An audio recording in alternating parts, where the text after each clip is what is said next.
25 laps to the distance. Nobody on the front row electing to take the True North Collective $1,000 challenge. That's going to roll over tomorrow night to Saturday night. So thus, that leaves us with Steve Irwin and Dustin Daggett on the front row, Matt Westfall and Lee Underwood, row number 2. Landon Simon and Keith Sheffer Jr. are going to be row number 3. As the field makes its way into turns 3 and 4, ladies and gentlemen, it's time to get elbows up and stand on a loud pedal.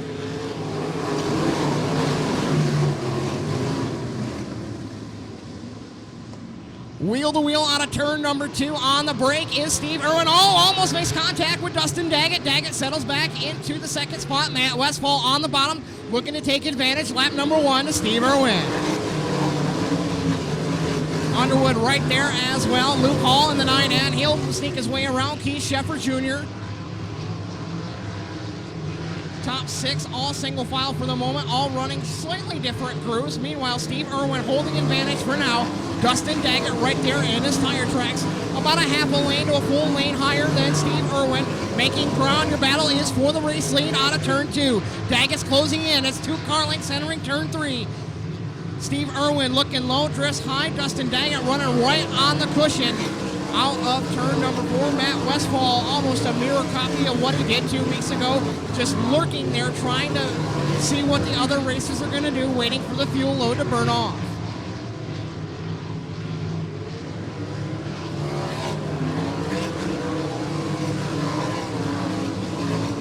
Top 10, all strung out, single file. Matt Westfall starting to make a move on the 85 of Dustin Daggett. Your battle is for the second spot in turns 3 and 4. Westfall right down on the tires, so is Daggett. Daggett trying to hold off the 33 of Matt Westfall, the Ohio native. Now down to the inside, they're wheel to wheel, side by side. Daggett with the momentum off the top side. He'll hold on a second for now down the back straightaway.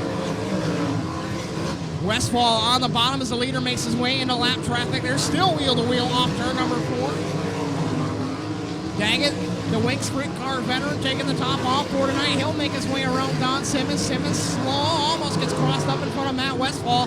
Lee Underwood trying to sneak back around the 9N of Luke Hall. Hall trying to split the lap car and Lee Underwood to try to make traction.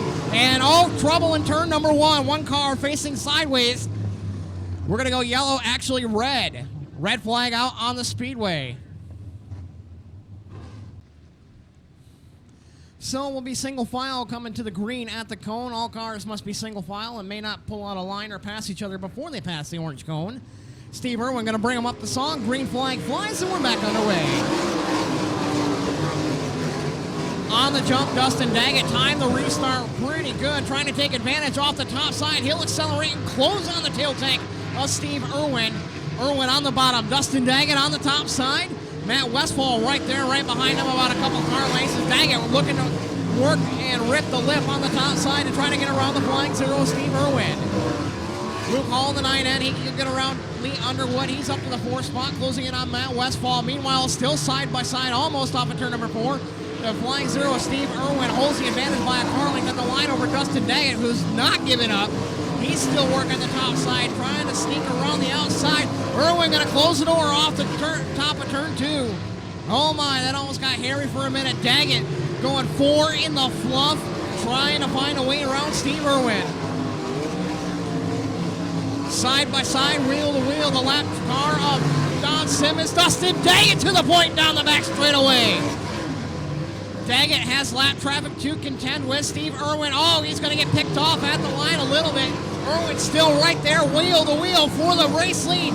Good battle as Irwin tries to slide up. Daggett says no and drives right back around him. Irwin trying to go for the slide job, but Daggett trying to hold him down on the low line. Still side by side, wheel to wheel at the line. That allows Matt Westfall to start creeping him back in. Dustin Daggett so much better off of turn number 2. And Steve Irwin just has that low line figured out in 3 and 4. Coming around this time by, it's going to be 13 and 12 to go for Dustin Daggett. Driver out of Portland, Michigan, holding on to the race lead as he has Ron Payne in front of him. The next car to go a lap down on the Speedway. Matt Westfall closing in on Steve Irwin. The battle is for the second spot. Westfall looking to take advantage of the leader working lap traffic. Kent Gardner now next in line for Dustin Daggett. Steve Irwin back to the top side. Westfall right there on his tail tank. Top three, you can almost throw him under a blanket. Daggett gets around the 4G of Kent Gardner. Steve Irwin ripping the low line right on the tires. He actually reeled in about 4 or 5 car lengths on Dustin Daggett that time around off turn number 4. Daggett now going around the 2S of Doug Stepke. Next up in line will be the 31 of Kyle Portenga. Westfall about 3 back from the flying 0 of Steve Irwin as Dustin Daggett trying to check out, hoping this feature will go green to checker from the restart. Don Simmons having all kinds of trouble just running a low line, just trying to be predictable. Joey Irwin next in line for Daggett.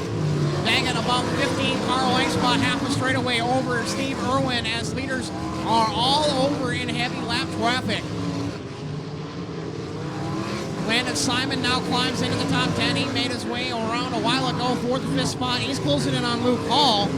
Battle shaping up for the 2nd spot. It's the flying 0 Steve Irwin going into turn number 1. The yellow 33 of Matt Westfall right there trying to get around Kyle Portenga and Joey Irwin.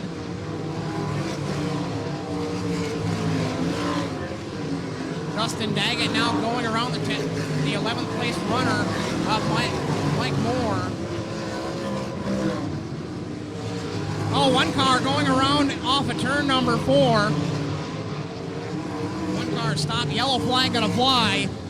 We'll warm up on the Speedway. That's not what Dustin Daggett wanted, but Rod Payne gonna face the wrong way out on the old half mile. Yellow, yellow, yellow. Win. Kyle Portenga and Kent Gardner. Lights going out on the I-96 Speedway. Again, I don't know if it was mentioned last time around, if you guys caught it, but the cars have to be single file, cannot pass before the cone. Cone rule being utilized on all Great Lakes family of series. Tomorrow night's action going to be worth $2,500 to the winner, plus a True North collective bonus to be announced tomorrow. Meanwhile, Dustin Daggett going to lead him up on the cushion, going to accelerate at the cone off of turn number 4. Green flag flies, so we're back underway.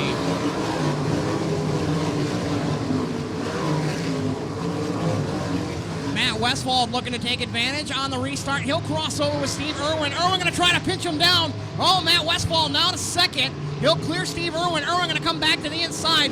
4-car gaggle for 2nd. Westfall going to hold it at the line. 5 to go. That time for Dustin. Oh, no! Your leader's over the banking! Oh, no! Matt Westfall comes out with a race lead after Steve Irwin gave it away. Irwin on the bottom. Westfall on the top side.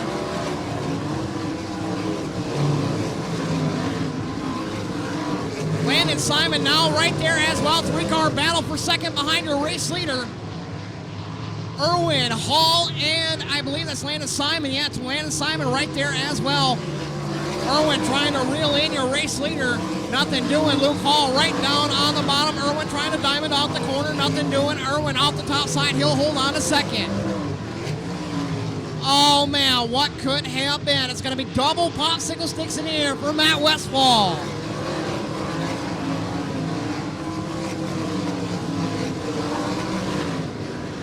Single file through the top 10 on the racetrack as they run.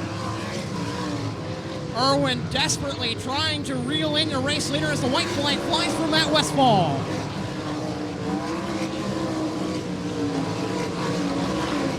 Down the back straightaway for the final time. No drama at all. No lap cars to play with here as we come around off turn number 4. It's going to be double checkers.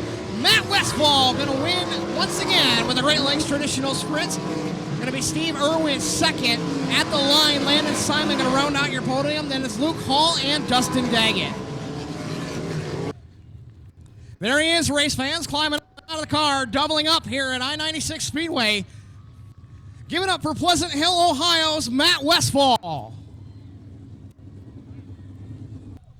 I tell you what, Matt, that was just patience all the way, but how shocking is it to see the leader who's checked out just give it up like that so easily?